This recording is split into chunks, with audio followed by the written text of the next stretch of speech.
Bible ధ్యానంలో ఇప్పుడు యెషయా గ్రంథము 41వ అధ్యాయము చదువుకుందాము. ద్వీపములారా నా ఎదుట మౌనముగా నుండుడి, జనములారా నూతన బలము పొందుడి.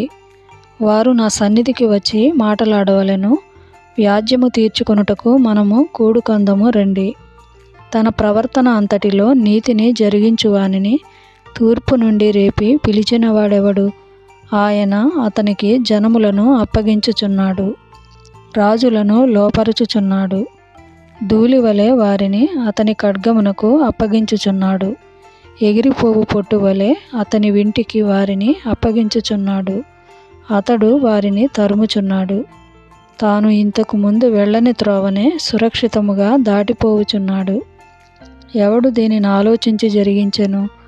ఆది నుండి మానవ వంశములను పిలిచిన వాడనైన యెహోవానగు నేనే.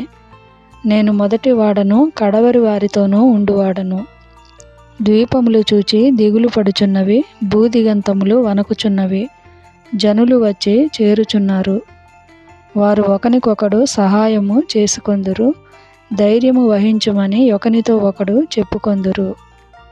అతుకుటను గూర్చి అది బాగుగా ఉన్నదని చెప్పి శిల్పి కంసాలిని ప్రోత్సాహపరచును. సుత్తెతో నునుపు చేయువాడు దాగలి మీద కొట్టువానిని ప్రోత్సాహపరచును. విగ్రహము కదలకుండా పనివాడు మేకులతో దాని బిగించును. నా సేవకుడవైన ఇశ్రాయేలు, నేనేర్పరచుకొనిన యాకోబు, నా స్నేహితుడైన అబ్రాహాము సంతానమా, భూదిగంతముల నుండి నేను పట్టుకొని దాని కొనల నుండి పిలుచుకొనినవాడా, నీవు నా దాసుడవనియు నేను నిన్ను ఉపేక్షింపక ఏర్పరచుకొంటిననియు నేను నీతో చెప్పియున్నాను, నీకు తోడై ఉన్నాను. భయపడకుము, నేను నీ దేవుడనై ఉన్నాను. దిగులు పడకుము, నేను నిన్ను బలపరతును. నీకు సహాయము చేయువాడను నేనే.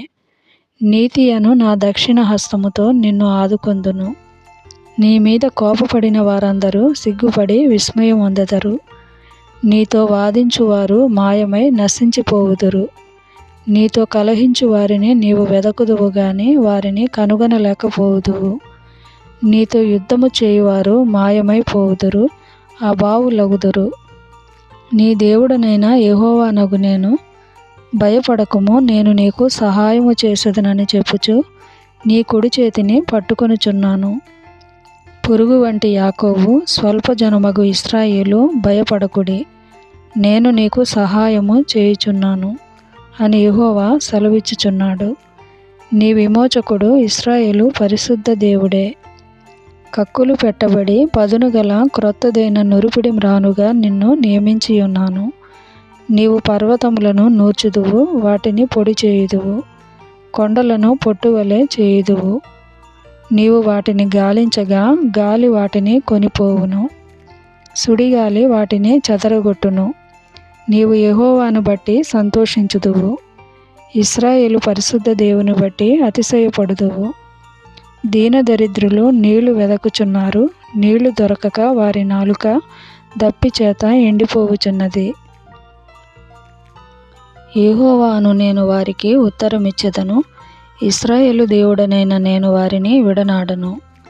జనులు చూచి యెహోవా హస్తము ఈ కార్యము చేసెననియు, ఇశ్రాయేలు పరిశుద్ధ దేవుడు దీని కలుగజేసెననియు తెలుసుకొని మనస్కరించి స్పష్టముగా గ్రహించున్నట్లు చెట్లు లేని మెట్టల మీద నేను నదులను పారజేసెదను, లోయల మధ్యను ఊటలను ఉబుకజేసెదను. అరణ్యమును నీటి మడుగుగాను, ఎండిన నేలను నీటి బుగ్గలుగాను చేసెదను. నేను అరణ్యములో దేవదారు వృక్షమును, తుమ్మ చెట్లను, గొంజి చెట్లను, తైల వృక్షమును నాటించెదను. అడవిలో తమాల వృక్షములను, సరళ వృక్షములను, నేరేడు వృక్షములను నాటెదను. వ్యాజ్యమాడుడని యెహోవా అనుచున్నాడు, మీ రుజువు చూపించుడని యాకోబు రాజు చెప్పుచున్నాడు. జరుగబోవు వాటిని విశదపరచి మా ఎదుట తెలియజెప్పుడి, పూర్వమైన వాటిని విశదపరచుడి.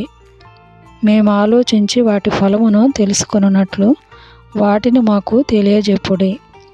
లేని ఎడల రాగల వాటిని మాకు తెలియజెప్పుడి.